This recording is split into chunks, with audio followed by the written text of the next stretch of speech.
안녕하세요. 중개나무입니다. 오늘은 전입신고와 확정일자에 대해서 알아보도록 하겠습니다. 자, 전입신고는 왜 해야 되는 거고, 확정일자라는 건 왜 받아야 할까요? 전입신고를 했는데 왜 또 확정일자라는 걸 받아야 할까요? 이제부터 차근차근 이야기해 보도록 하겠습니다. 전입신고는 이사를 한 후에 내가 이 집으로 들어왔다는 것을 동네 주민센터에 알리는 거예요. 그런데 왜 신고를 해야 할까요? 혹시 전세나 월세로 사는 집에 집주인이 바뀌어서 나가야 된다는 이야기를 들어본 적이 있으시죠? 전입신고는 바로 이런 일을 예방하기 위해서 하는 건데요. 전입신고를 하게 되면 사는 도중에 집주인이 바뀌더라도 처음 주인과 계약한 기간까지 살 수 있게 법적으로 보장해 주는 겁니다. 이것을 대항력이라고 해요. 그렇다면 확정일자는 무엇일까요? 확정일자는 내가 이 집에 언제 들어왔는지를 등록하는 거예요. 전세나 월세집을 얻을 때 제일 걱정되는 게 혹시 내 소중한 보증금을 돌려받지 못하게 될 일이 발생하지 않을까 하는 건데요. 확정일자를 받게 되면 임차한 집이 경매에 넘어가더라도 보증금을 보호받을 수가 있어요. 그런데 여기에서 주의할 점이 있는데요.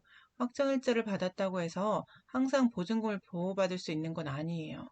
혹시 본인 이외에 다른 세입자가 있을 경우 전입신고와 확정일자 날짜에 따라서 우선순위가 달라지니까 주의하셔야 됩니다. 예를 들어 볼게요.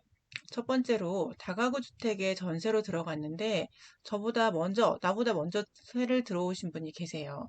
그러면 그분이 나보다 더 우선순위가 빨라서 집이 경매에 넘어갈 경우에 먼저 새 들어 살던 사람한테 보증금이 먼저 지급이 되고 남은 금액에서 그 다음 확정일자를 받은 사람에게 보증금이 지급되는 식이라서 늦게 세를 들어갈수록 불리하다고 보시면 됩니다. 두 번째로는 아파트에 세를 들어갔다고 칠게요.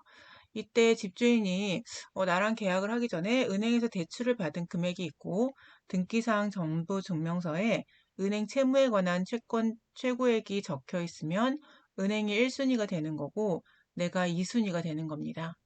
그럼 이때 아파트가 경매에 넘어갈 경우 경매 대금 중 은행에서 먼저 대출받은 금액을 가져가고 남은 금액에서 제 보증금을 돌려받을 수가 있어요. 그래서 전세나 월세 계약을 할 때는 채권 최고액과 보증금을 합한 금액이 주택 금액의 70% 정도를 넘어가면 계약을 다시 한번 고려해 보시라고 말씀을 드리고 싶습니다. 보통 80%를 말씀하시는 분들도 계시긴 한데요. 80%는 제 생각엔 조금 위험한 것 같고 70% 정도는 되어야 된다고 생각합니다. 선순위 세입자들이 있는 경우에는 전세권 설정 등기를 따로 하지 않는 한 등기사항 전부 증명서에 나타나지 않는데요. 그렇다고 너무 걱정하실 필요는 없는 게 다가구 주택으로 월세나 전세를 들어갈 경우에 그 임대인한테 확정일자 부여 현황을 떼어달라고 하시면 돼요.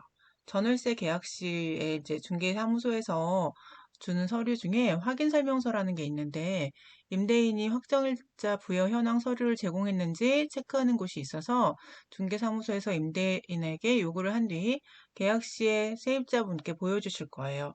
그때 선순위 세입자들의 보증금과 내 보증금을 합한 금액이 시세의 70% 이내인지 확인하시면 됩니다. 확정일자 부여 현황 서류는 임대인도 뗄 수 있는데 임차인도 뗄 수가 있어요. 그런데 아직은 계약을 한 상태가 아니기 때문에 어, 계약을 하기 전에는 떼실 수가 없습니다. 나중에 계약을 하시고 나면은 떼실 수 있으세요. 전입신고와 확정일자를 받는 방법은 전입신고를 하고 확정일자를 받을 때 일단 이사를 하는 날 하는 게 제일 좋고요. 혹시 이사하는 날이 주말이나 공휴일인 경우에는 집주인의 양해를 얻어서 이사 전 평일에 전입신고를 하면 좋긴 한데 동의를 해주시는 집주인은 그렇게 많진 않습니다. 이제 전입신고를 할 때는 전월세 계약서를 챙기셔서 이사하는 집이 속한 주민센터로 가셔서 주민센터에 비치된 전입신고 양식의 그 내용을 적어서 담당 공무원에게 제출하시면 돼요. 혹시 방문이 어려우시면 그 정부24라는 인터넷 사이트가 있는데 거기에 이제 가입을 하셔가지고 인터넷상에서 전입신고를 하실 수도 있어요. 이때 공인인증서 필요하고요. 6시 이후나 공휴일에는 인터넷으로 신청을 해도 그 다음날 전입 처리가 이루어지니까는 그것도 주의하시고요. 확정일자는 주민센터에 가는 경우에는 전입신고서랑 전월세 계약서를 담당 공무원에게 드리면서 요청하시면 담당 공무원께서 그 계약서의 앞면이나 뒷면에 확정일자 도장을 찍어주실 거예요. 확정일자도 전입신고와 마찬가지로 인터넷으로 신청을 할 수 있는데요.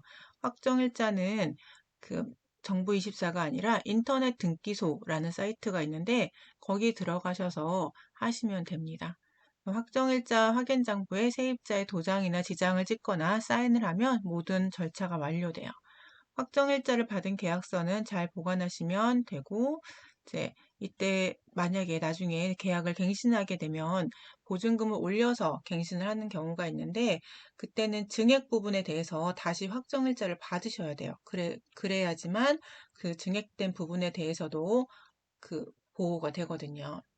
자, 오늘은 세입자들의 권리를 보장받을 수 있는 전입신고와 확정일자에 대해서 말씀을 드려봤습니다. 도움이 좀 되셨으면 좋겠네요. 저는 다음에 다시 또 다른 정보를 들고 오겠습니다. 감사합니다.